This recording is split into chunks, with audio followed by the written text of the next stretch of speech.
Aiko. Ima kwaba tu ya ni Kofi Nkɔmmɔ episode 2. Yeah. Mienu. So last episode we were talking about why I even went to Ghana. And I already said I went to Kofi. So now the question is, in this episode, how did we meet? And as most of you know, Meyere Kumerikan. Kumasi ni. Kumasi ni. Until why were you in Kofi? Okay. To begin with, me call secondary school Begro. You know, Begro is closer to Kofi. And you know, me call 4 years. Until me drew 3rd year, no. We decided to register for NOVDEC school no, for the 3rd year students. So now, you ever try hands on the NOVDEC to see how the WASI itself will be. And you know, when I registered NOVDEC, no. I think it was in Kofi. Kofi was the center for me. And see, I stayed the main town of Eastern region. So. I stayed with a friend of mine in Kofi town. Sometimes I was also at Tafo, Anita in Tafo, shout out, and then Precious in Kofi town. And that was how I got to know more about Kofi town. And see, writing my NOVDEC there for like it took almost a month. I fell in love with the city, Kofi as a city. It's me starting my nursing training or clinicals no. And on my emergency, like you baby so you would have to choose a place that you want to do the clinicals at. So I told a friend of mine, Abigail, that I know Kofi. I wrote my NOVDEC there, and then it was a very beautiful place. So if she would like to go with me. And then at the end of the day, she also wanted to explore and know new places. So we both decided, say, we will go to Kofi.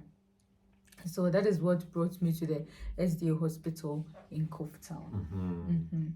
I was also there. Exactly. And you know, I think that with this part, I'll say some, Kofi will also say some, chip in.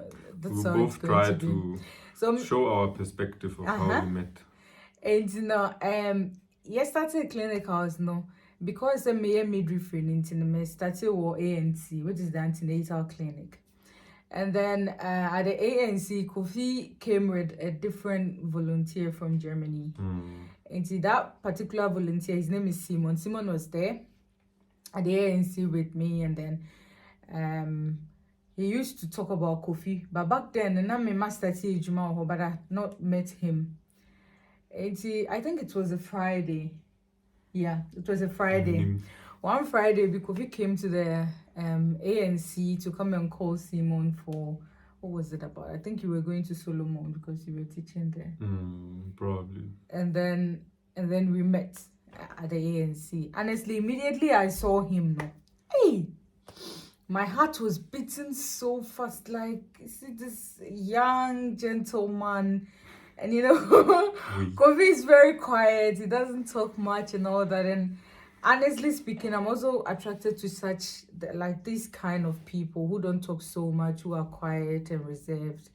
And then he just came standing as if as if nothing is happening. And then I don't remember who even asked you for. I think I asked you for a picture. Remember? Was it that first day? No, I don't think so.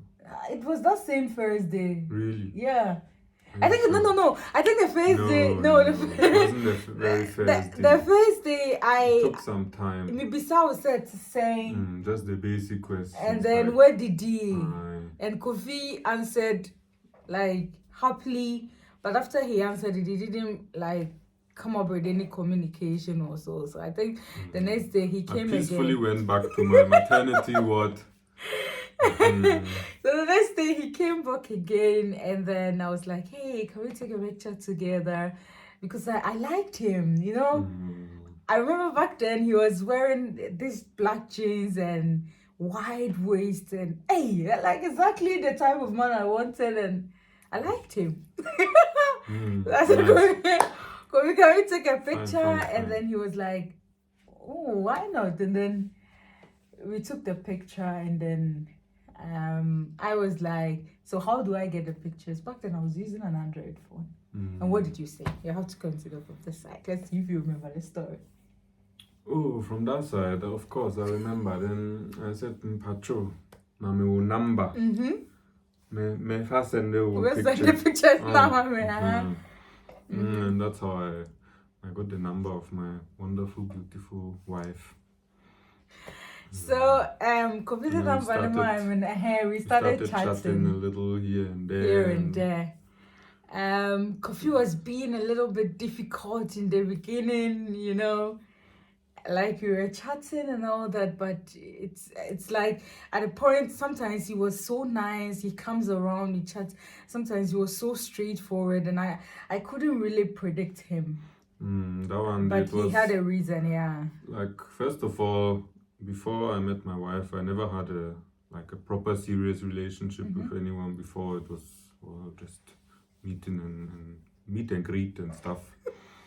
And secondly, for us volunteers in Ghana, we had like a group of mentors, Ghanaians, who were mentoring us very well and very nicely, and were always there for us if we had any questions. But they, and also like Ghanaian friends and Ghanaian work colleagues, kind of warned us in a way that you have to be careful with Ghanaian ladies. I'm sure the Ghanaian ladies did same to the fellow female volunteers and said, you have to be careful with the Ghanaian boys and so on. You know how, like in Ghana, I've experienced it myself. You talk a lot about the other gender somehow, like the ladies are not correct. No, the men are not correct. Like that. So it also entered my mind somehow. I was like, hey, Radhi, I have to be careful. How will I find out if she's like correct or no? She just want, I don't know, obruni or money or whatever.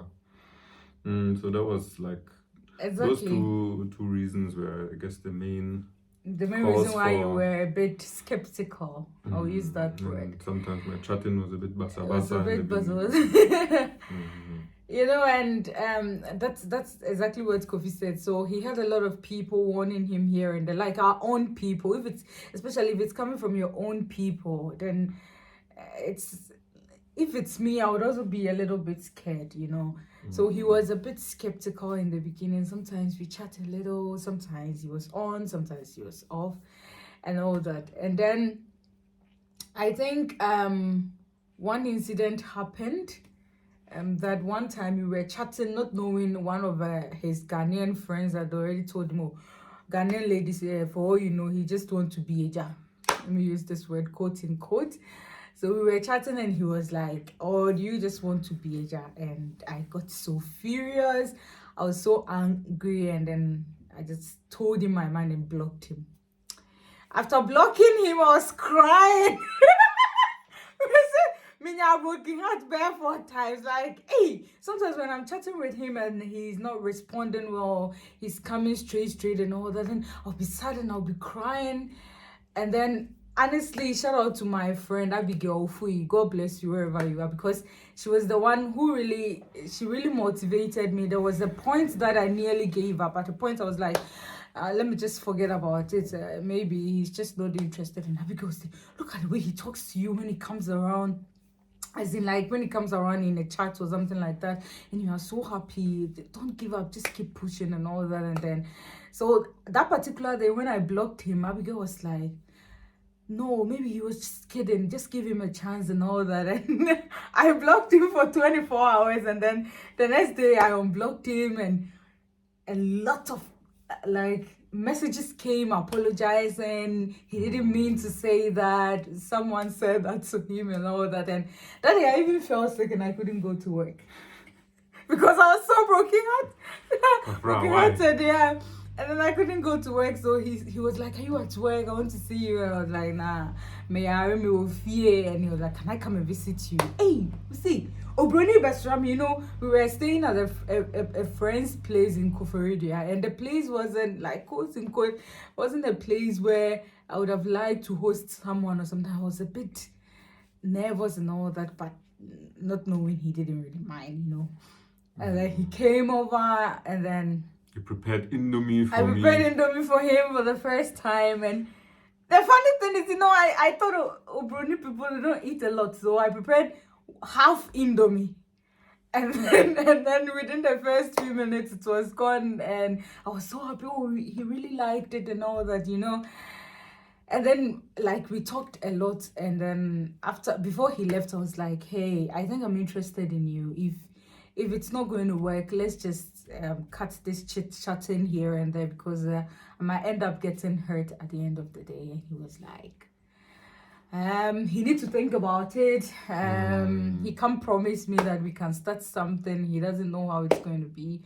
I think back then you were going for a workshop or something. We had a seminar in between. I think around that time we were in Ghana for already 3 months or so. So we had a seminar as the whole group of volunteers in Kokrobite in Accra. So I said, okay, you there, let me go to the seminar and I'll get back. Like, we'll be talking throughout, and then I'll get back to you on, I think I said on Monday or so when I'm back. Yeah. Like, for me, a lot of things, when my heart was already with her, but a lot of things also went through my mind. Like, a small part was still thinking about what some other Ghanaians told me. But my main things were like, okay, I know I'll be here. When we met was in January. I know I'll be here until end of August or so. After that, how will it continue? I don't want to just start anything here and then break her heart. You're really considerate. Back then I also knew, okay, when I'm coming back to Germany, I don't have, like, financially, I don't have anything. I'm just about to start university, so it's not like I can visit her all the time or let her come all the time so easily, or even support her all the time with a lot of things. And so I was like, okay. Do I have to start it or not? Well, let's see. I don't know. And then, funny enough, that, like, I think that weekend I also tested one of, I think she was my former German teacher in high school. And, like, I just wanted an opinion from someone different. Someone who is older than me, has more life experience, but at the same time is not family. And so that I didn't have so many people, and after school I got a bit closer to them, my teacher, and she said, "Oh, start it. You never know where it will end. Just start it. The feelings just are there, so start it." And like, that was not the main reason why I started, but it was I know, I understand. Sometimes, a push, you need someone push to say, yeah, this is right. Go for it. It gave me the last push, like the last 5% to say, okay, I'm in. Let's start. Let's see how it continues. And then I came back from the seminar, and he came. Kofi was supposed to meet me on Monday, and then he came back from the seminar on Sunday, and then he tested me. I really want to see you right now. I was like, woo, Afa. And then he came over. I think he even cried a bit. We were both happy, and it was strange. It was nice. I just couldn't believe that it has, like, officially and finally started. Like, it was. I still remember that day vividly. I was so happy. I was overwhelmed, and yeah. And that was how we actually started. So I think 2 weeks, exactly 2 weeks after we started a relationship, my clinicals was over, and the first distance relationship was about to start. I needed to go back to Kumasi, and I was in Kumasi, and then I think I went on a Wednesday. Friday, Kofi said he wanted to come and visit me. I was like, hey, like, I need to prepare myself. If I'm hosting some, back then where I was staying and all that was not really a place I would like to host someone and all that. So I was a bit skeptical. I was like, hey, why? I just left on Tuesday, when we start talking about some of the cultural differences, I think this part of the conversation that I'm talking about will come into play. Because I was like, we just saw ourselves, I just left on Tuesday, why does he want to come?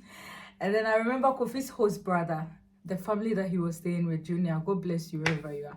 I called him and I was like, Uncle Junior, this is the situation. What should I do? He was like, please let him come because these people, they might think you're already hiding something or something like that. And if you don't have anything to hide or something like that, it doesn't matter the situation or where you find yourself. Just let him come. Let him face reality. Let him get to know you. And I was like, okay, perfect. And then I arranged for his coming. And then Kofi got to Kumasi. You arranged Ankasa. She was serious. She took my coming personal. I took it personal. The way she knew I'll come on Friday and leave on Sunday. And what did you do? You bought about 10 pineapple, orange, like 20 oranges. I remember Calipo, because Indomie, he liked Calipo back then. Indomie, a lot of vegetables to prepare stew and stuff. And it was like that. I appreciate, but how I go eat them? Like, boy. Yeah. So but I was amazed. Yeah. I was like, hey, this girl, she's really like. She's in with all. Like, yeah, I was if she I go was this ready. far I loved him. and get all this and carry it to the house and spend all the money to buy all these plenty things, knowing that I'll just be there for 2 days. Like, back then I was also working small in school. I was selling shoes in school, so the small savings that I had was what I was using.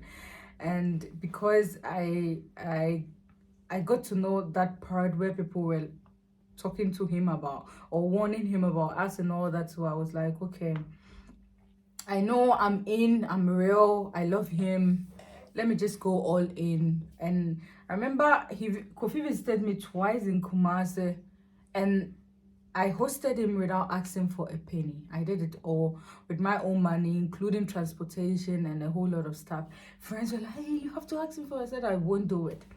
And I think somewhere along the line, when he realized the kind of person I was, he started hiding money at places. He came to Kofi and then he told me, hey, check this place. You check and he has some money there hidden for you and all that, It was really,